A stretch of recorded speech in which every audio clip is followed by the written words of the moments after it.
Hey out there. Welcome to Spilling the Tea with Dr. T, where we're not about gossip or slander, but we aim to share the truth, knowledge, upliftment, and to add positively to your life in some way. Happy Self Care Sunday, everyone. I hope you are enjoying your Sunday, whether you're beginning to wind down for the work week or maybe you're out and about in this beautiful weather wherever you are. I do hope that you are having a fabulous Sunday. We're going to continue talking about self care and more specifically, physical self care. And there's a lot to talk about today. I'm going to try to keep it as short as I can, but there is a lot to discuss. So, on Spilling the Tea with Dr. T today, the tea is you have got to watch your waistline.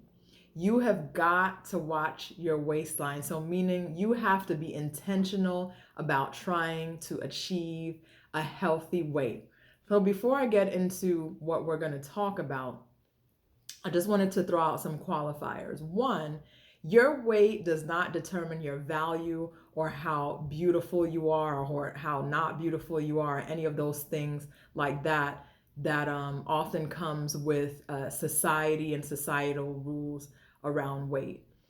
From a medical standpoint, the reason why we stress weight so much is that we know that unhealthy weight, whether you're underweight actually or overweight, even though we seem to have to deal more or put more placement on being overweight, we know that an unhealthy weight is associated with more diseases and poor health outcomes. So we talk about weight even though it's difficult to discuss, even though it's complex, because it's a health issue. The second thing is, I want to make it clear that some of the things I'm going to talk about, the issue of weight, there is no one size fits all answer. There is no cookie cutter solution as to how people are supposed to maintain their weight. Just like anything else with our body, the issue of weight is very complex, and there's different factors that contribute to how weight is burned, how weight is put on, how weight is maintained, including genetics, your genetic makeup, your ethnicity and your culture, and even somewhat race related, your environment. All of these things play into how your weight varies from person to person. But the information that I'm giving to you, I want you to use it more as a guide within your specific context. Because, of course, we know within certain cultures, there are certain cultures, certain people group that are naturally bigger people. And it doesn't matter, how they exercise or eat, just the genetics within that community, they're bigger people.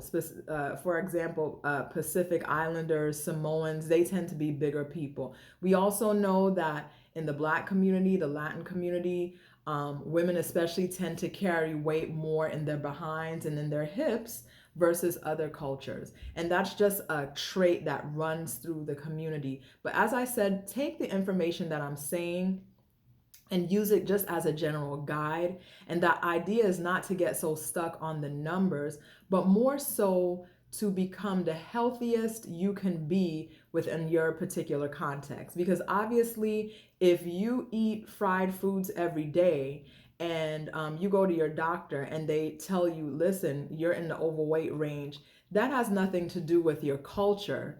That has to do with your habits and you taking in unhealthy food. But if you're exercising, if you're fit, if you're eating a healthy overall diet and you still don't fall within some of these scales that I'm going to talk about, then we take that with a grain of salt, and it should be considered that even though you may be outside of the range, and some of these ranges do not take into account cultural differences, this person overall is healthy because we know they're doing certain habits, and we have to take in certain genetic, cultural, ethnic considerations. So I hope you understand that.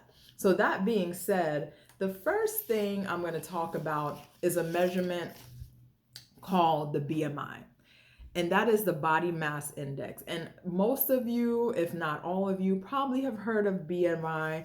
And I'm going to just quickly tell you what it is. The BMI is a scale that measures height for weight. And so what the BMI says is that if you are a certain height, there is a certain healthy weight range that you are supposed to be. And if you are above that range, you may be considered overweight or obese. And if you're below that range, you may be considered underweight. And if you're within that range, you're considered normal weight. And if you go on the internet and you Google BMI, there are all these quick and dandy BMI calculators. You put in your height, your weight, you may put in your age, and they give you what your current BMI is, and they tell you whether you're within normal weight.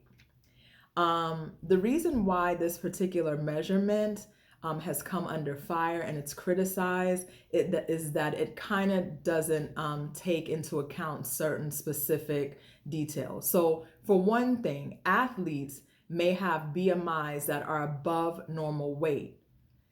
And that's because the BMI chart doesn't take into account the weight that comes with muscle. So an athlete can have a high BMI, but that's all coming because they're very muscular and not that they're carrying a lot of fat. So it can be off that way. It also doesn't take into consideration where the weight is being carried. And I'll talk about this later, but someone who is carrying a lot of fat around their belly per se, with a high BMI is different than someone who's carrying fat, say, around their hips. And so the BMI doesn't get very specific, or even if you're carrying water weight and your BMI is high because of water weight, it's not considering that. And so a person may be out of range for BMI, but still actually be pretty healthy. So again, take it with a grain of salt. Why do we even care about the BMI? It is because, as I said, being overweight, being obese is associated with an increased risk of certain diseases, including diabetes, heart disease, heart attacks, and strokes. And in the United States, there is a huge overweight and obesity problem.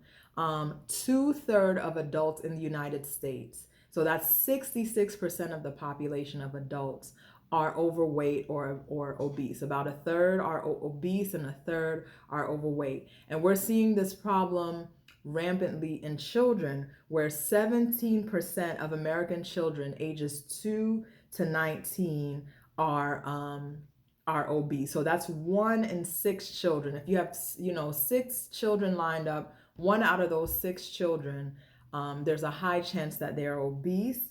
And that works out to about 12.7 million children. And what happens is that obese kids tend to go on to be obese adults. And that is concerning because then you have, as I said, an increased risk of these horrible diseases. Even cancers are associated with obesity and overweight. So how do you use the BMI to kind of determine if you're in the range? So as I said, there's calculators all over the internet, and this is the range, and I'll drop this, some links in the chat for you to see. So a BMI less than 18.5 is considered underweight. A BMI 18.5 to 24.9 is considered normal. Overweight is 25 to 29.9, and obese is considered greater than 30. So you just want to use this as a guide to kind of see where you are. Again, keep in mind that there are, you have to keep into consideration ethnic factors, whether people are carrying muscle versus fat, but again, a general guide, and also based on, being honest about your lifestyle. The second thing we look at besides BMI that you want to consider is your waistline. And that's why I say you got to watch that waistline. Carrying a lot of fat in the belly, in the abdominal area, again, is associated with higher risk of serious disease. Diseases like stroke, diabetes, increased inflammation in the body, increased cholesterol, which again leads to a higher chance of heart disease, cancer, and again, strokes. And so just as a general guide, for women, you want, if your waistline is above 35 inches, or for men, if your waistline is above 40 inches, then that is an unhealthy measurement for Waistline, and something you want to work on to lessen your chances of developing some of these other diseases. So for women, you want to be less than 35, and for men, you want to be less than 40. So we talked about BMI, we talked about Waistline. So the third thing that I want to talk about is related to two measurements called your resting metabolic rate and your basal, I always get this, basal metabolic rate. So your RMR and your BMR. And first, to even get into this so you understand, and again, this is just for knowledge, and so you can use some of these things to kind of gauge where you need to start and go from there, is that our body, just like cars, needs energy to function, right? So just like a car needs gas or fuel to go, our bodies need fuel. And the way that we measure the energy the body takes in is called calories. So we've all heard about calories, right? Calories, calories, calories. I got to watch my calories. This food has so much calories. This drink has so much calories. So the way we measure how the body takes in energy is through calories. And calories are the amount of energy released when the body breaks down food. That's what calories is. So when your body takes in food and digests it and absorbs it and break it down, it releases, the food releases energy, and the body uses that energy to function. So the body will, when we take in food, it will use the amount that it needs to function, and anything else is stored as fat. That is why we talk about calories so much, because if you are taking in more than the body needs, if the body needs 500 calories and you're taking in 1,000 calories and you're not burning that excess off, it's going to be stored as fat. So for each of us, there's a specific amount of calories that each of us specifically needs to function, because we're individuals. So the body has individual needs. And so that's where these numbers called the basal metabolic rate and the resting metabolic rate, I'm going to say RMR and BMR for short, come in. They're a little bit different, but the long and short of it is that these two numbers measure the amount of energy your body needs at rest. The amount of energy your body needs at rest just for basic functioning. So if you just laid in your bed all day, your RMR, your BMR is the amount of calories your body needs for your heart to beat, for your lungs to expand, for your brain to process all that you need to do, for your colon to move and digest your food. It's the amount of calories your body needs just for the basic, doing absolutely nothing, just for the blood to flow and the organs to do what they need to do, right? But of course, most of us are not just sitting around doing anything. Not sitting around doing nothing, I should say. Most of us, you're doing some level of activity, whether it be low activity, moderate activity, or high activity. So there are calculators that you can use, and based on your lifestyle, these calculators take your RMR and your activity level and say and measure how much calories your body needs to fit your lifestyle based on your resting, your RMR and BMR, and based on the amount of activity you do outside of that. So you can use those calculators to determine how to maintain your weight. If you're overweight, how to get down, and if you're underweight, how to get up. And so let me give you an example. If your RMR, and the calculator will calculate it for you. If you plug into one of these calculators, and it'll ask you like your age, because this changes with age and height and weight, and I'm not going to get into that, but it tells you to plug in certain things like your age, your height, your weight, and it will ask you what is your activity level. And if you're low activity, meaning you really don't do a lot of walking, you sit at a desk all day, then you want to put that in. If you're moderate, meaning you may walk to work, you exercise, 2 days a week, that might be moderate. And then high would be, people who bike 5 days a week or what have you. But you plug into the calculator and the calculator says, hey, your BMR is 1400. So what that, which was, I think what mine was about, maybe 1500. So what that tells me is for my activity level and what my body needs to function, if I want to stay at the weight that I'm at, then I need to have a balance of 1500 calories a day. So meaning I really don't need to take in more than 1500 calories a day. If I get to a point where I'm eating 2500 calories a day, I'm going to start to put on weight. If I get to a point where I'm only eating 1000 calories a day, I'm going to lose weight. So this is how it helps you. And so if it says that my RMR with my lifestyle is 2000 calories a day and I want to lose 5 pounds, then what am I going to do? I'm going to either eat a little bit less than those 2000 calories a day, or I'm going to increase my exercise and burn off some extra calories to get my weight down. So you want to be careful with this, because again, this is what your body needs to function. And a quick way people will tell you to lose weight, just so you know, is that 1 pound of fat is 3,500 calories. 1 pound of fat is 3,500 calories. So a quick and dirty way people usually use is, they say, is start by eating 500 calories less per day. Eat 500 calories less per day if you need to lose weight. Eat 500 calories less per day than what is calculated for your body. And if you do that for 7 days, you burn 1 pound of fat, right? Or if you exercise and burn off 500 extra calories per day and do that for 7 days, you'll burn 1 pound of fat.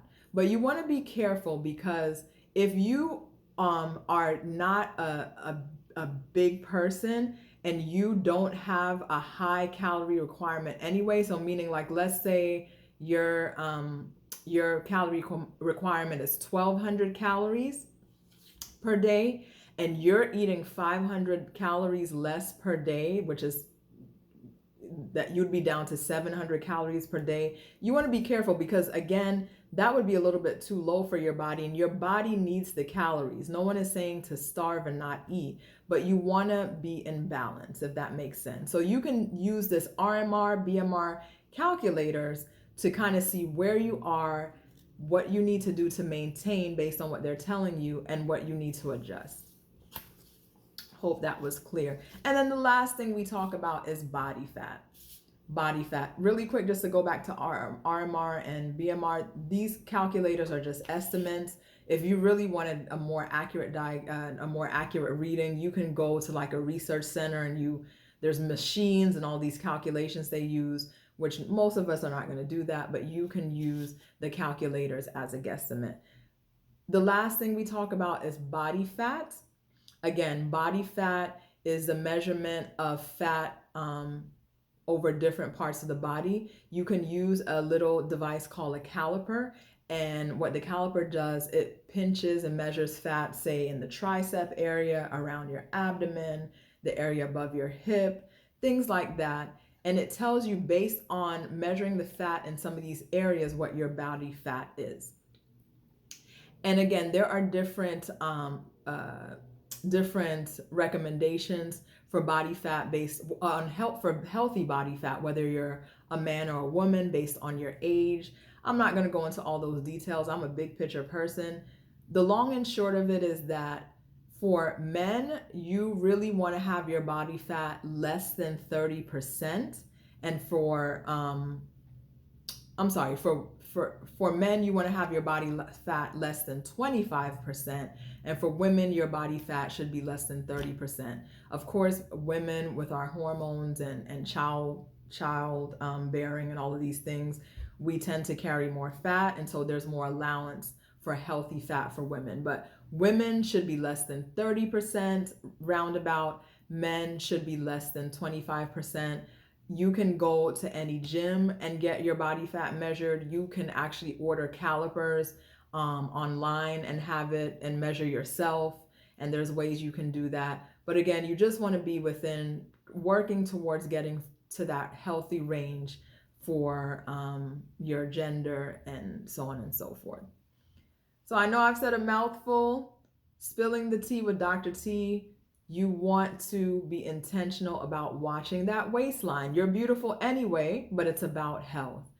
Look into your BMI. Look into your RMR or BMR. Look into your waistline and look into your body fat. Use these measurements as guides to put you in the right direction and employ the necessary health changes to get there.